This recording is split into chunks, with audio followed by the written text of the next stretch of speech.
So welcome everyone to the YouTube channel of EduNite.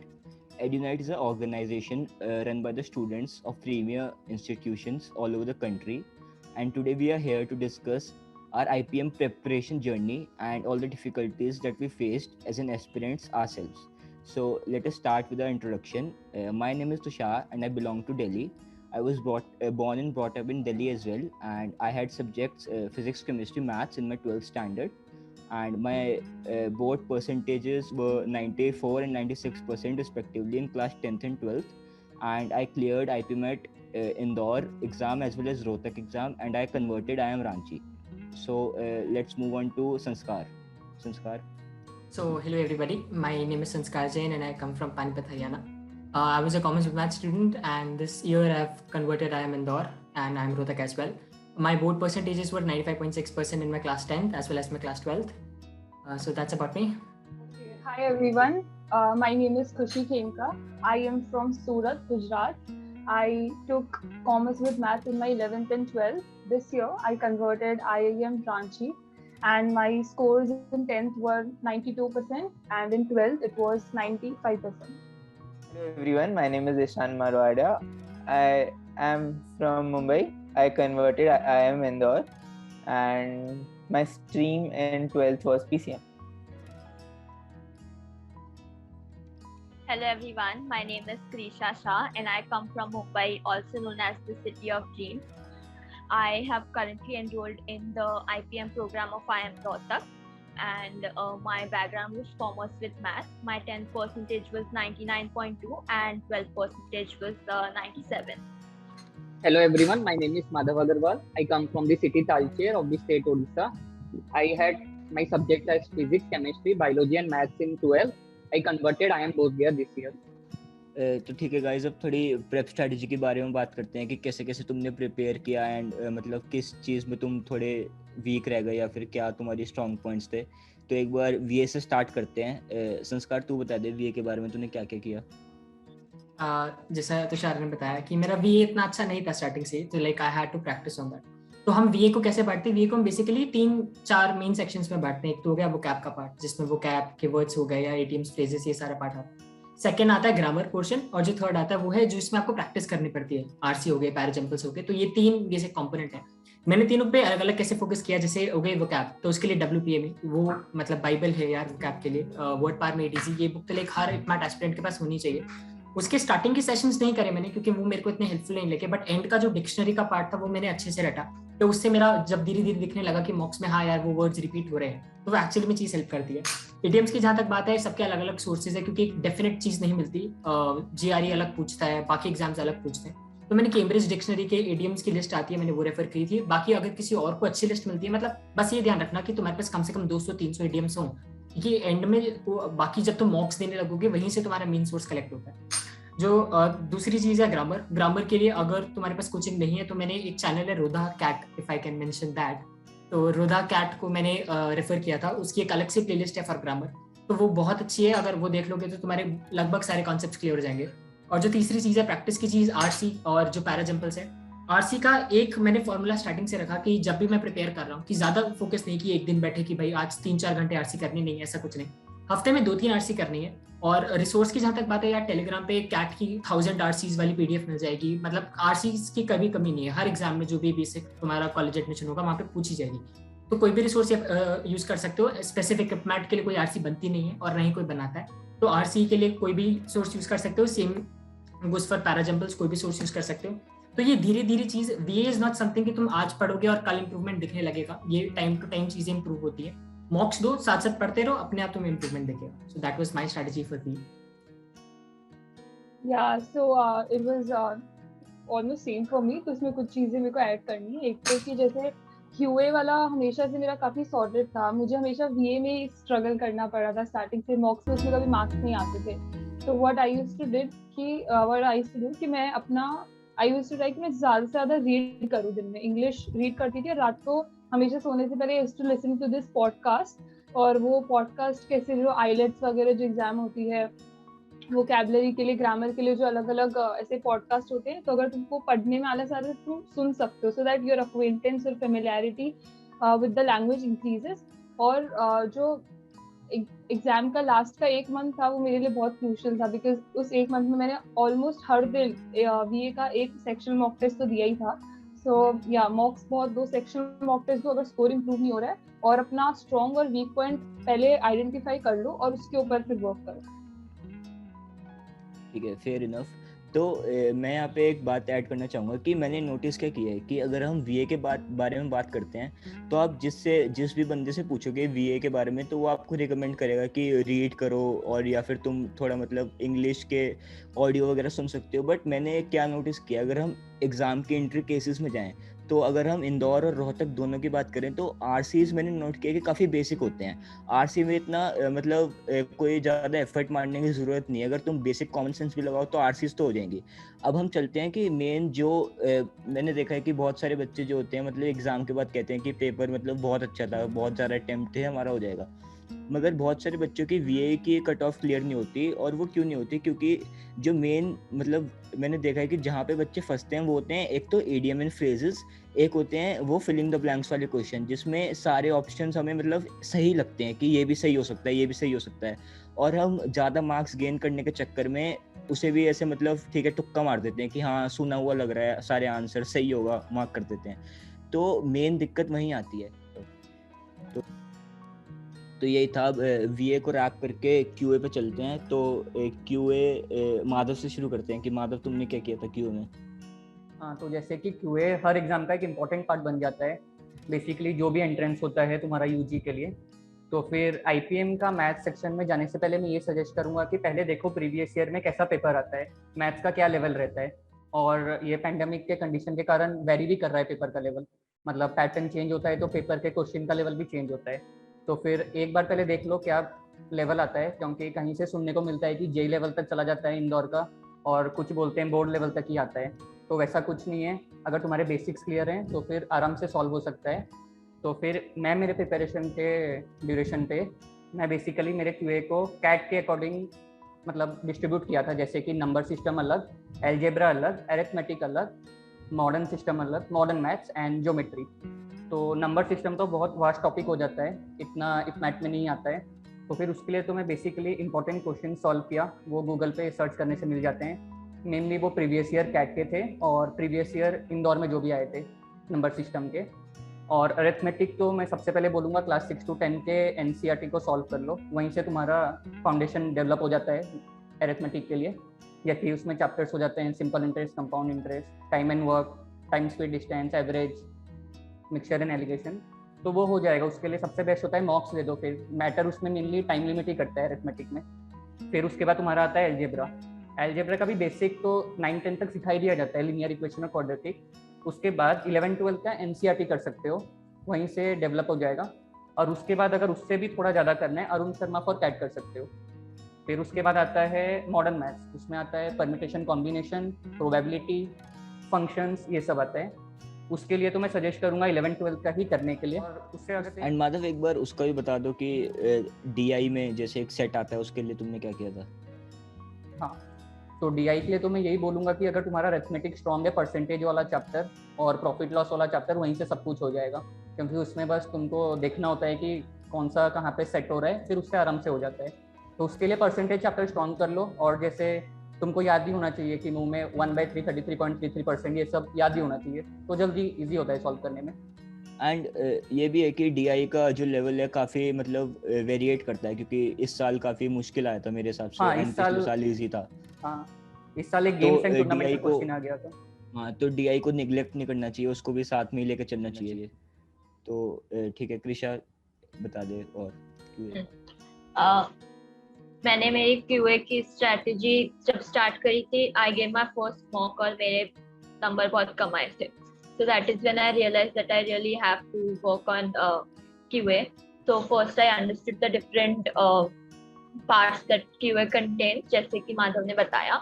And you have to understand the important chapters which are in the exam. कि ऐसा नहीं कि सब करना है, but preparing a formula sheet along with practicing a good number of questions on that particular chapter becomes very important. Apart from that, what I found was useful for me is that I used to solve doubts on Telegram. तो जैसे कि बाकी सब जैसे पढ़ते थे, so it's like competition में करके इट्स लाइक तुमको अगर नहीं आया तो you get to learn a lot of stuff along with that तुम्हारा रिवाइज भी बहुत अच्छे से होते जाता है and along with mocks just writing the mocks is not enough, analyze भी करना बहुत important है। हाँ, टेलीग्राम पे तो हमने एक अलग से ग्रुप ही बना लिया था डाउट्स वाला, तो हम उसमें सारे अच्छे क्वेश्चन उसमें भेज देते थे और कोई कभी कभी कोई कैट लेवल का होता था तो भी इसी में डाल देते थे। तो वो ग्रुप से मैंने तो काफी कुछ सीखा था, वो काफी हेल्पफुल था। सही है ना, हमने अपने टाइम पे बनाया तो अब हमने फ्यूचर एस्पिरेंट्स के लिए एडुनाइट का टेलीग्राम ग्रुप बनाया, तो वहाँ पे भी बच्चे अच्छा खासा डिस्कस करते हैं, बात करते हैं। तो मैं भी, हम मेंटर्स भी हैं तो हम हेल्प करने के लिए हमेशा रेडी रहते हैं अगर किसी बच्चे का डाउट सॉल्व नहीं हो रहा है। आपको डिस्क्रिप्शन में टेलीग्राम। एंड ईशान, अगर आप कुछ ऐड करना चाहेंगे क्यूए के लिए? वैसे तो माधव और क्रिश शाह ने सब कुछ कवर कर लिया, बट लाइक एक कॉमन क्वेश्चन होता है कि अरिथमेटिक से ज्यादा आ रहा है, क्या इंपॉर्टेंट चैप्टर्स कौन से हैं? लाइक एज सच कोई इंपॉर्टेंट चैप्टर है नहीं। लाइक अगर तुम लोग देखोगे 5 क्वेश्चंस आए थे इंदौर में 2019 में नंबर सिस्टम से, और 2020 में बस 2 ही क्वेश्चन आए। लाइक वो 2 क्वेश्चन का भी वेटेज बहुत है, लेकिन बहुत वेरी करता है। तो सारे चैप्टर्स पे इक्वली तो नहीं, बट लाइक सब पे फोकस करना है, कोई निग्लेक्ट मत करना कोई पार्ट, क्या पता ज्यादा आ जाए। हाँ, एंड प्रीवियस ईयर क्वेश्चंस बहुत इंपॉर्टेंट हैं, बिकॉज लाइक तुमको भी पता चलेगा क्या रेलेवेंट है क्या नहीं है। एंड मेरे बेसिक्स एक्चुअली काफी क्लियर थे क्योंकि जेई का प्रिपरेशन था, बट फिर भी मेरे इनिशियली मॉक्स में बहुत कम नंबर थे इन मैथ्स का section itself. That was because मैंने कभी प्रैक्टिस नहीं करा है ज्यादा, सो मेरी स्पीड बहुत लैग कर रही थी। तो वो तो as you give sectional test और मॉक्स स्पीड बढ़ेगी। हाँ, बस इतना ही। ठीक है, तो अब QA तो हो गया, मगर रोहतक में LR भी आता है। तो एक बार जिसने रोहतक का एग्ज़ाम दिया था वो बता दो कि LR कैसे टैकल किया तुमने रोहतक के एग्ज़ाम में। पर्सनली अगर मैं अपना बताऊं, LR तो मतलब मैंने ज़्यादा बस एक बार कंसेप्ट्स देख लिए थे यूट्यूब पे नॉर्मल प्लेलिस्ट वीडियो से, और बस 5-6 क्वेश्चन हर कंसेप्ट के देख लिए थे तो हो गया था, ज़्यादा कुछ उसमें एफर्ट्स डालना नहीं होता। अगर और कोई ऐड करना चाहेगा तो बता दो इसमें LR में। हाँ, मेरा भी लाइक एग्जैक्टली सेम पॉइंट है कि LR इतना एफर्ट नहीं डालना पड़ता है LR में जितना QA और BA में, ये तो फैक्ट है। बट LR की प्रैक्टिस भी टू बी ऑनेस्ट थोड़ा सा इंपॉर्टेंट तो है, क्योंकि अगर ऐसा कोई एग्जाम है रोहतक का जिसमें 40 क्वेश्चन LR के, तो उसके लिए प्रैक्टिस तो करनी पड़ती है। बट अल्टीमेटली वो 2-3 ही टॉपिक है जिसमें थोड़ा सा और मेहनत चाहिए। क्लॉक है, कैलेंडर है और क्यूब्स है, जिनमें एक्चुअल में स्पेसिफिक फॉर्मूलाज हैं और थोड़ा सा वो पढ़ना पड़ेगा। बट अल्टीमेटली मेरे ख्याल से LR का कोई भी ऐसा नंबर सीरीज का क्वेश्चन आ गया तो ऐसा कोई क्वेश्चन नहीं है जो एक बच्चा सॉल्व ना कर सके 10th 11th का जिसने सिलेबस नहीं देखा है। तो बस थोड़ा सा, बस अगर बेसिक्स क्लियर हो तो LR हो जाता है। बट ये 3-4 एक्स्ट्रा टॉपिक्स है जिनके एक्चुअली में फॉर्मूला पढ़ने पड़ते हैं। So in this case you can take LR as an advantage to maximize your score, क्योंकि most exams में sectional cutoff नहीं रहता। So since LR is easy, you can try maximizing your score in that section. ठीक है, fair enough. तो एक बार prep strategy को यहाँ पे रैप करते हैं। एक बार उसके बारे में बात करते हैं कि बोर्ड्स एंड IPM दोनों का सिलेबस कैसे मैनेज किया, मतलब what was your strategy from beginning to end, like when you entered the class 12th and till your boards, what was your strategy? Okay, so like अगर मेरे को शुरू करना हो इस चीज़ पे, तो मेरा अगर मैं बात करूँ, लाइक ऐसा कुछ नहीं है कि मैंने 12th से ही स्टार्ट किया एपमैट प्रिपरेशन। मेरा स्टार्टिंग से क्लियर था, मुझे 11th में पता चल गया था एपमैट एग्जाम होता है और मुझे ये देना है, तो मेरा ये कॉम्पिटिटिव एग्जाम रहेगा, सब देते हैं। तो मैंने एक अपना ऐसा बना लिया था कि भाई 12th तो मैं अपना सैक्रिफाइस नहीं करने वाला हूँ कुछ हो जाए, बिकॉज अल्टीमेटली अगर दोनों चीज़ों को कंपेयर किया जाए, एक साइड एपमैट एक साइड बोर्ड है, तो एपमैट इज समथिंग, नहीं भी हुआ तो दोबारा दे दिया, नहीं हुआ तो कैट दे के चले गए, एम्स कोई बड़ी बात नहीं। बट बोर्ड इज समथिंग जिसका कोई ऑल्टरनेटिव नहीं है, खराब हो गए तो वो जिंदगी भर तुम्हारा इंप्रेशन बन जाता है। तो क्लियर था कि यार बोर्ड्स पे तो मेहनत करनी है 12th में यार। तो अगर हम देखें एपमैट थोड़ा सा, हाँ ऑफ कोर्स कॉम्पिटिटिव एग्जाम है, IIMS में जाने को मिलेगा, that's all right, but boards को कॉम्प्रोमाइज नहीं कर सकते, पूरा 1 साल मिलता है। एपमैट इज समथिंग अगर कोई बच्चा ढंग से पढ़े तो 3-4 महीने में कर लेगा, बस ढंग से पढ़ने की जरूरत होती है। तो मेरा क्लियर था कि यार मैं 11th को अपना सैक्रिफाइस कर दूंगा, 11th में अपना एपमैट सिलेबस कर सकता हूँ मैं करूँगा। तो हाँ, परसेंटेज ड्रॉप हुआ 95.6 10th में, फिर सीधा 83% 11th में, फिर लेकिन मेरा क्लियर था यार कुछ भी हो जाए बस मेरे को 12th वो नहीं करना है। बट वो फिर एग्जाम्स भी देखो कैंसिल हो गए, तो उसका भी थोड़ा बेनिफिट मिला या फिर नहीं मिला, क्या ही बोले। तो 95.6% 12th में भी हो गए। तो ultimately Indore to be honest doesn't care for your 12th marks. Like मेरे ऐसे भी दोस्त हैं, उन्होंने कहीं मेंशन नहीं किया इंटरव्यू में भी और वैसे भी उनसे कहीं नहीं पूछा और उनका हो गया। तो लाइक बहुत बच्चों के मन में ये भी कंफ्यूजन रहता है कि क्या बोर्ड्स पे भी मेहनत करें, इंदौर में पूछते हैं नहीं पूछते हैं, एक्स्ट्रा वेटेज है तो नहीं पूछते, दैट्स वेरी क्लियर। रोहतक है, रांची है, बहुत बढ़िया इंस्टीट्यूट है और उनमें स्पेसिफिक एक्सप्लिसिटली वेटेज दी जाती है फॉर बोर्ड्स। तो हाँ, मेहनत तो करनी पड़ेगी। देखो अगर तुम सीधा वो लेके चल रहे हो, रोहतक भी देना है, रांची भी देना है, तो उसके लिए भी बोर्ड्स, तो ऐसा सोच के चलो अपने मन में कि अगर हम बोर्ड्स के लिए भी पढ़ रहे हैं बट अल्टीमेट गोल हमारा इपमैट है, क्योंकि वो हमारा सिलेक्शन के ऑड्स बढ़ाता है for Rohtak and Ranchi. So this was my strategy. अगर मुझे किसी को एक शॉर्ट में बताना होगा कि बोर्ड्स या इपमैट, तो बोर्ड्स भी इंपॉर्टेंट है। अगर तुम्हारा सिलेबस कंप्लीट हो जाता है और तुम्हें लगता है कि यार 90-95 तो आ ही जाएंगे, तब अपना पूरा पेस से चालू कर सकते हो इपमैट का स्ट्रैटेजी, तब मॉक्स की फ्रीक्वेंसी बढ़ा सकते हो। So I guess that would be. मैंने बोर्ड्स को काफी एंड के लिए छोड़ दिया था एंड लाइक बस मई और जून में ही पढ़ रहा था, बट उसमें भी मैंने काफी 2272 ट्वीट्स करे to be exact cancel board exam के लिए। Fair enough. तो एक बार ये बता दो कि प्रेप के टाइम पे तुम लोगों का मतलब पर्सनल शेड्यूल क्या था, कि मतलब तुम्हारा कोई टाइम बाउंड प्रिपरेशन रहती थी या फिर मतलब ऐसा कुछ सेट नहीं था, मतलब डे के हिसाब से डिपेंड करता था कि क्या है, एक बार बता दो। मेरा तो ऐसा था कि नंबर ऑफ आवर्स ऐसे फिक्स नहीं होते थे। मैंने अपना नंबर ऑफ चैप्टर्स या टॉपिक्स जो मुझे दिन में कवर करना होता था वो फिक्स कर लेती थी। अब वो टारगेट जब तक कंप्लीट नहीं होगा तब तक I will not go to bed, ऐसा मैं सोचती थी। तो चाहे उसमें कितना भी टाइम लगे, so don't fix the number of hours, fix the number of topics that you will be covering in a day. So तुमको भी एक माइंड में क्लियर रहेगा कि at the end of the day ये चीज मैंने कंप्लीट करा है। और शेड्यूल ऐसे वो नहीं था कि आज you have to do this, तो ऐसा ही है। बट हाँ, ऐसे रैंडमली कोई भी टॉपिक मत उठाओ, पूरा पोर्शन देखो, उसको एनालाइज करो कौन सा टॉपिक तुम्हें शुरू करना है। अगर कोचिंग जा रहे हो तो उसके साथ साथ कवर हो जाएगा। अगर सेल्फ स्टडी कर रहे हो तो हर एक टॉपिक देखो और रैंडमली कोई भी टॉपिक मत उठाओ, लाइन वाइज जाओ और हर दिन हर वीक ऐसे ग्रेजुअली कंप्लीट कर लो। एक चीज ऐड करना चाहूंगा, मतलब जो भी डेली कर रहे हो उसमें वैरायटी इंक्लूड रखो। ऐसा नहीं कि बस मैथ्स कर रहे हो तो वही करते जाओ। अगर मैथ्स 1 आवर या 2 आवर कर लिया, उसके बाद थोड़ा वीए पे फोकस कर लो। और अगर मैथ और वीए से भी बोर हो गए, दोनों अल्टरनेटिव करके थोड़ा एलआर भी देख सकते हो और बाकी जीके वगैरह भी देख सकते हो, वो थोड़ा इंटरव्यू में हेल्प हो जाता है। तो इसमें मेरा क्या टेक है कि मैंने बताऊं क्या किया था। एक शीट लो सबसे पहले, अगर तुम आईपी मैट की प्रेप करना चाहते हो, एक शीट लो, उस पर सारे चैप्टर्स लिख लो, मतलब जितने भी होंगे 20, 21, 22 जितने भी होंगे उन सबको लिख लो और उनके साइड में ऐसे एक करके ना एक कॉलम बना लो।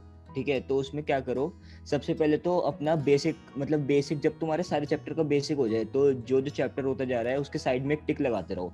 ठीक है, तो वो जब तुम्हारा पूरा एक कॉलम भर जाए टिक से, तो उसका मतलब तुम्हारा बेसिक हो गया है, मतलब लेवल 0 और लेवल 1 क्वेश्चन तुम्हारे सारे चैप्टर्स के कवर हो गए हैं। तो उसके बाद क्या करना है, एक बार बेसिक हो जाए तो जो उसके बाद लेवल 2 पे मूव करो, कि मतलब जो मतलब एग्जाम रिलेवेंट क्वेश्चन है या फिर प्रीवियस ईयर और लेवल 2 मिला के, तो वो कर लो। और बेसिकली फोकस क्या करो कि तुम जो तुमने किया है उसको रिवाइज करने पे फोकस करो। ये नहीं कि तुम तुमने सोर्स कंप्लीट कर लिए, उसमें तुमने कुछ क्वेश्चन मार्क किए जो तुम्हें फर्स्ट अटेम्प्ट में नहीं आया, अब तुम दूसरी सोर्स में जा रहे हो, तुम दूसरी सोर्स में जाके भी वही क्वेश्चन दोबारा मार्क कर रहे हो, तो ऐसे फिर वही क्वेश्चन तुम्हारे रह जाएंगे और जो कंसेप्ट हैं वो अनक्लियर के अनक्लियर ही रह जाएंगे। तो 3 सोर्सेज करने की जगह तुम उसी कॉलम में अपने 3 बार वो मार्क कर लोगे ना, कि मैं 1 बार कर लिया, फिर 2 बार कर लिया, फिर 3 बार कर लिया, चौथी बार जाते जाते ऐसा हो ही नहीं सकता कि तुम्हारा एग्जाम क्लियर करने से कोई रोक ले। अगर तुमने वो चारों मतलब अपने सारे चैप्टर्स ऐसे करके स्ट्रॉन्ग कर लिया ना, मतलब एक ही सोर्स से रिपीट कर करके रिवाइज कर करके, तो तुम्हारा मतलब सिलेक्शन एक तरह से गारंटी है। तो मैं बस इसमें यही कहना चाहूँगा, और कोई ऐड करना चाहेगा तो कर सकता है। सोर्स अच्छे से पिक करना, और तो मतलब एक कोई भी अच्छा सोर्स लो और उसको 3 टाइम कर लो, वो ज्यादा बेटर है कि आप बहुत सारे कर रहे हो एंड उनको एक बार ही कर रहे हो और अपनी मिस्टेक्स जो हो रही हैं वो वापस रिपीट कर रहे हो, उससे तो बेटर है। And while you're preparing, you come along with different types of difficulties of the sum. तो अगर इजी है तो इसके लिए तुम फॉर्मूला लिख दो, और अगर हार्ड है तो प्रिपेयर अ डिफरेंट बुक, क्योंकि जब सॉल्व करते हैं तो रफ शीट्स होती है। लेकिन अगर कोई अलग से डिफरेंट लेवल का सम आया जो तभी के तभी नहीं आया, you can ask and prepare a different book for maintaining those sum which will be relevant for the last few days. ठीक है, फेयर इनफ। तो अब ऐसे मतलब हम सब ने नोटिस किया होगा कि हम सबकी स्ट्रैटेजी का एक सबसे मेन मतलब पिलर मतलब जिसे कह सकते हैं वो मॉक्स ही रहे होंगे, कि मॉक्स के बिना मतलब मेरे को तो लगता नहीं है कि ऐसा कोई होगा जिसने मॉक्स ना दी हों। तो बेसिकली सब ने मॉक्स दिए होंगे। तो फॉर एग्जांपल मतलब जब मैं अपने मतलब प्रिपरेशन टाइम पे था तो मतलब मेरे को भी क्यूरियोसिटी होती थी कि इस टाइम पे जो हमारे सीनियर्स हैं उनके कितने मार्क्स आ रहे होंगे, उनका मतलब इस टाइम पे उन्हें क्या लगता था कि हमारा हो जाएगा नहीं हो जाएगा। और कोचिंग में, जिस कोचिंग में हो तुम, उसमें तुम्हारी रैंक्स क्या आ रही थी, रैंक को देख के कभी कभार ट्रबल होता है, मतलब एक वो लगता है कि पता नहीं होगा नहीं होगा। तो ऐसा मेरे साथ तो होता था। तो एक बार बता दो कि तुमने पर्सनली कितने कितने मॉक्स दिए हैं, और स्टार्ट करते हुए अपनी प्रिपरेशन स्ट्रेटजी इनिशियल से लेके मीडियम से लेके एंड तक तुम्हारा स्कोर किस रेंज में रहा था? ओके, सो इसका आंसर मैं करता हूँ स्टार्टिंग से। लाइक बहुत सारे बच्चों के डाउट्स आते हैं कि अभी शुरू नहीं करना मॉक्स, इसलिए बस एक बार कंप्लीट हो जाए फिर करेंगे। मत करना यार। लाइक मेरा अगर मैं कहूँगा मेरे प्रिपरेशन का सबसे बड़ा डिसीजन तो यही था कि मैंने मॉक्स स्टार्टिंग से दिए। अगर तुषार ने बोला नंबर दूँ तो नंबर देना होगा तो इंदौर, रोहतक, रांची वगैरह जितने भी सेट एंड पार्ट मिला के कुछ होंगे 150 मॉक्स तो दिए होंगे।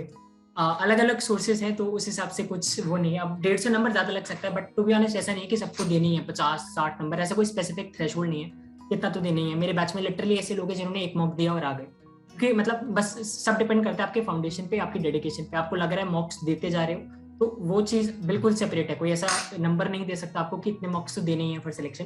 रेंज की बात करूँ तो लाइक मेरे को अभी भी याद है, मेरा फर्स्ट मॉक जो मैंने दिया था, मेरा टोटल स्कोर आउट ऑफ 400 जो ओरिजिनल पैटर्न है उसमें 49 था। तो वहां से लेके एंड तक 250 300 तक स्कोर गया। तो वो उसका एक ही रीजन है, एनालिसिस। अगर मॉक देते हो तो देते जाओ, उसको कोई फर्क नहीं पड़ता। मतलब आप जब एक मॉक देके उसको उसको एनालाइज नहीं करोगे कि आपका कौन से टॉपिक में वीक हो, कौन से क्वेश्चन आपसे सॉल्व नहीं हुए, तो उसका कोई फायदा नहीं है। मॉक्स को एनालाइज करो और अपने वीक टॉपिक्स पे काम करो, अगले मॉक्स में आपको अपने आप इंप्रूवमेंट दिखेगा। So this was my strategy regarding मॉक्स। And संस्कार, अपने मॉक्स को तुमने कहा कि एनालाइज करो, मतलब कैसे तुम्हारी एनालाइज स्ट्रेटजी क्या थी, एक बार उस पे भी बताओ। बेसिक लाइक हाँ खुशी एनालाइज वाला, ठीक है तू बता देना। सो मैंने जैसे approximately total full length mock test तो मैंने अराउंड 30 दिए होंगे। और वीए की अगर मैं बात करूँ, क्योंकि वीए के लिए मैंने अलग से थोड़े काफी एफर्ट्स किए थे, तो वीए के भी मैंने कुछ 20-25 अलग से सेक्शन मॉक टेस्ट दिए होंगे सिर्फ वीए के लिए। और उसके अलावा जैसे संस्कार ने बोला अबाउट द एनालिसिस वाला पार्ट, तो यार एनालिसिस तुमको करना ही पड़ेगा। अगर तुम एनालिसिस कर नहीं रहे हो तो इसका मतलब तुमने मॉक दे के वेस्ट कर दिया वो, क्योंकि तुमने कुछ सीखा ही नहीं है उस मॉक में से। तुम स्कोर देख के बस आगे बढ़ रहे हो, और अगर अच्छा आ रहा है तो यू आर ऑन क्लाउड 9, अगर अच्छा नहीं आता तो बहुत ज्यादा डिमोटिवेट हो जाते, फिर आगे देते ही नहीं हो। तो यू हैव टू सी कि जैसे आपने मॉक टेस्ट दिया है, तो जब आप एनालाइज करते हो तुमको बहुत सारी चीजें पता चलती है। जैसे यार ये क्वेश्चन मैंने गलत उठा दिया था, एग्जाम के टाइम पे करना ही नहीं चाहिए था, ये मुझे इसकी जगह ये 2-3 क्वेश्चंस करती तो I could have scored much better. या फिर जैसे वीए में बहुत बार ऐसा होता है कि इसमें मुझे लग रहा था कि सेकंड ऑप्शन होगा, बट मेरा उस टाइम क्या थॉट प्रोसेस था। तो जब आप एनालाइज करते हो तब पता चलता है कि ये टॉपिक्स मेरे स्ट्रॉन्ग है, ये टॉपिक्स मेरे वीक हैं। और जैसे जब मैं एनालाइज करती थी तब मुझे समझ में आ गया था कि जो क्वेश्चंस बड़े हैं, 3-4 लाइन से ज्यादा, उनको मैं पढ़ती नहीं थी फर्स्ट गो में। तो फर्स्ट गो में मुझे कैसे क्वेश्चंस उठाने हैं, सो दिस इज, ये तुमको ग्रेजुअली तुमको खुद को समझ में आएगा वाइल जब तुम चेक करोगे, सॉल्यूशंस देखोगे। So this is how you can analyse your मॉक्स। अगर मैं अपनी बात करूं पर्सनली, तो मैंने भी 30-35 अराउंड मॉक्स ही दिए थे। और अगर एनालाइज स्ट्रैटेजी और ये सब के बारे में तो डिस्कस हो ही चुका है। और अगर मैं मतलब स्कोर की रेंज बताऊं तो मतलब स्टार्टिंग से मतलब ऐसे ही मेरा इनिशियल स्कोर तो ऐसे ही रहा था 170 अराउंड, और वो आउट ऑफ 400, और वो एंड तक जाते जाते मतलब ऐसे 200 की रेंज तक था। और मतलब मेरे को लगता है कि 200 तक की रेंज में अगर आ रहा है तो मतलब सही है, मेरे को मतलब ठीक था एनालाइज करते करते अगर इतना कॉन्सेंट्रेट कर रहा है। तो मेरी तो मतलब यही स्ट्रैटेजी थी, अगर कोई और ऐड करना चाहे तो। हाँ, तो शान ने टेबल भी बनाई थी मॉक स्कोर्स के लिए, और उसने ग्रुप में बताया भी था टेबल बना लो, जिसने टेबल बनाई उसका सिलेक्शन हो जाता है। उसने लिखा था ग्रुप में। अरे नहीं नहीं, ऐसा कुछ नहीं है, मर्जी होती है तुम्हारी। मतलब ठीक है, वो तुम्हें पता रहता है कि मतलब I am on right track और नॉट, की मतलब मैं हाँ, इम्प्रूव मैंने कर भी रहा बनाई थी। ठीक है, मैं एक चीज ऐड करना चाहूंगा ये तो सब बता ही दिए हैं कि कितना मॉक्स अटेम्प्ट करना चाहिए, उनका क्या स्कोर रेंज था, लेकिन एक चीज़ मैं ये बताना चाहूँगा, मॉक अटेम्प्टिंग स्ट्रेटेजी क्या होना चाहिए। तो बेसिकली जैसे कि मैं क्यूए से ही स्टार्ट होता है मॉक्स में भी और इंदौर के पेपर में भी जब देते हैं हम लोग। तो जब क्यूए से स्टार्ट होता है तो मेरा ये स्ट्रेटेजी रहता था कि पहले जो भी क्वेश्चन सॉल्व होते जा रहा है उसको वन गो में मैं करते जाता हूँ। मतलब एक बार अगर वो क्वेश्चन समझ में नहीं आ रहा है या अटक रहा हूँ उसमें सॉल्व करने में, तो उसमें टाइम वेस्ट नहीं करके नेक्स्ट क्वेश्चन पे चले जाता हूँ, क्योंकि आफ्टर ऑल हर क्वेश्चन के तो सेम नंबर ऑफ मार्क्स ही होते हैं। तो फिर जब अगर लास्ट में फिर टाइम बचता था तो वापस वो क्वेश्चन पे आता हूँ जो ज़्यादा टाइम ले रहा था लेकिन सॉल्व किया जा सकता था, फिर वो करता हूँ। अगर फिर भी टाइम बचता है, फिर जो क्वेश्चन समझ में नहीं आ रहा था और उसको और सोच के करना है, फिर वो करता था। और एक ओके, कुछ लोगों को स्टार्टिंग में वो होता है कि उन लोगों को अपना जो पेड मॉक्स हैं वो स्टार्टिंग में शुरू नहीं करना है, लाइक उनका सिलेबस भी नहीं हुआ है या कुछ भी नहीं हुआ है, तो फिर उनको वो नहीं देना होता है। तो आई गेस फ्री मॉक्स से स्टार्ट कर लो। मैंने 10 to 15 फ्री मॉक्स दिए थे और उनको मैंने एक्सेल शीट मैंने बनाई थी, उस पर डाला भी नहीं था, एंड बाकी 25 to 30 दिए थे वो एक्सेल शीट में, मतलब टेलीग्राम पे डाला हुआ है, किसी को देखना है तो। ईशान क्या कह रहे हो ईशान भाई? मैंने ड्राइव पर रोल कर दी थी पूरी दुनिया को दिखाने के लिए अपनी मॉक्स की शीट। मैं तो भाई ईशान भाई के स्कोर से मोटिवेशन लेता था कि ईशान भाई के कितने आ रहे हैं, मैंने मेरे तो उतने नहीं आ पा रहे हैं। हाँ मैंने भी देखा था इसका। मैंने नहीं देखा। मैंने तो देखे थे फर्स्ट मॉक में कितने आए, उसके बाद कितने हाँ आए। मैंने भी। अच्छा भेजना मुझे।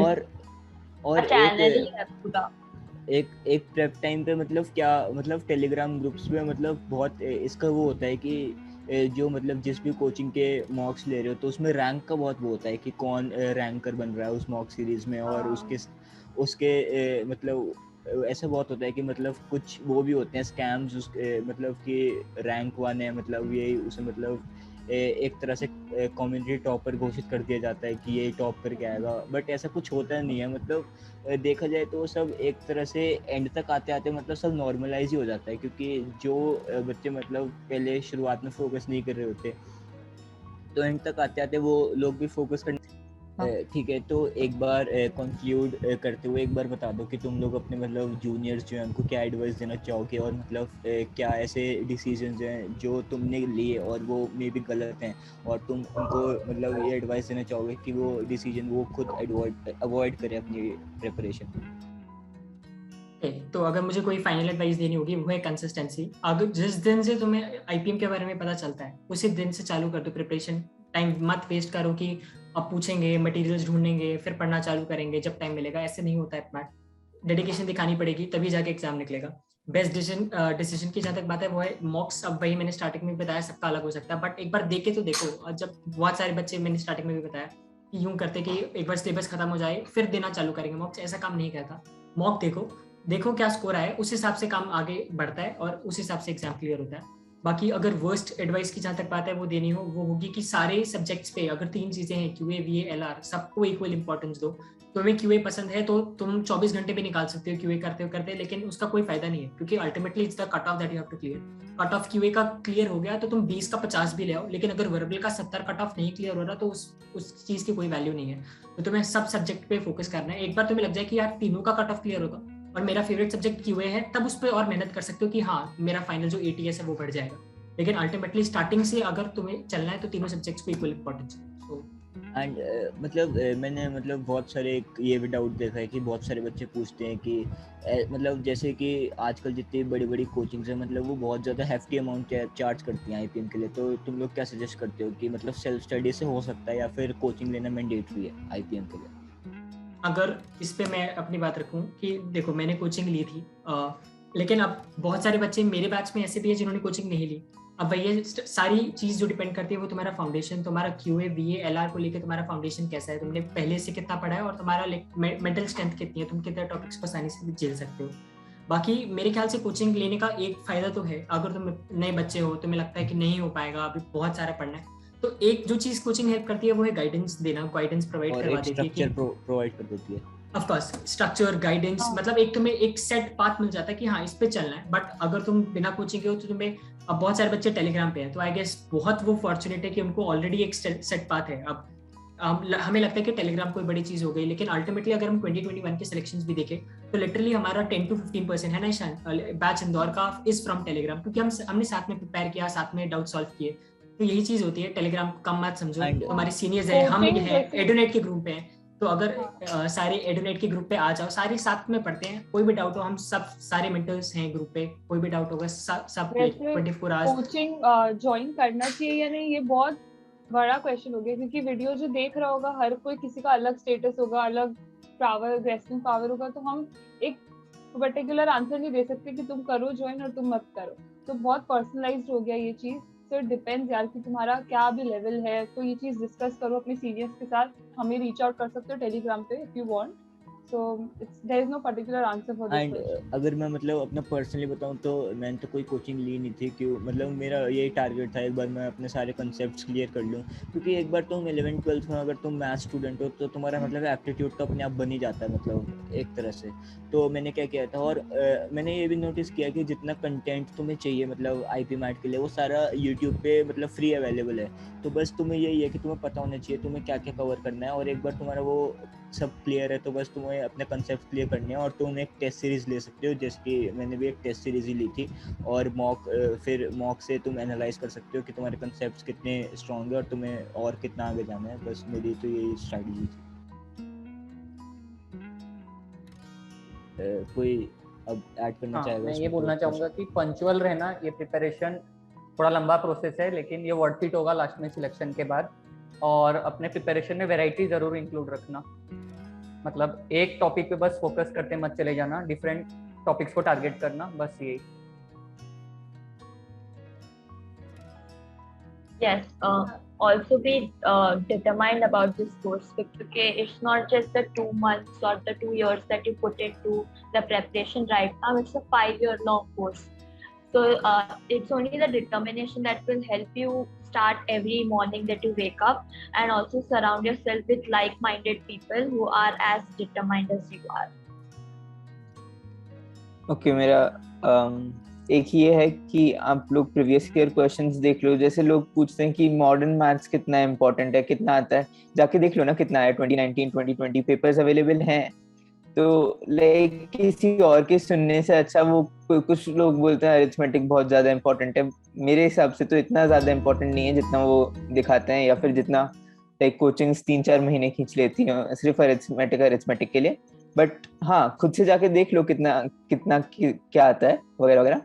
और मॉक्स मैंने ये संस्कार से, मतलब ये मेरा रिग्रेट है, बट संस्कार जैसे ही मॉक्स रिलीज होता था मोस्टली मेरे को हमेशा उसका लीडर बोर्ड्स में नाम दिख ही जाता था। तो लाइक जैसे ही रिलीज हुआ है वैसे ही दे दो, वो सबसे बेस्ट रहता है, वरना बाद में अगर स्टैक करोगे तो काफी सारे रह जाते हैं मॉक्स।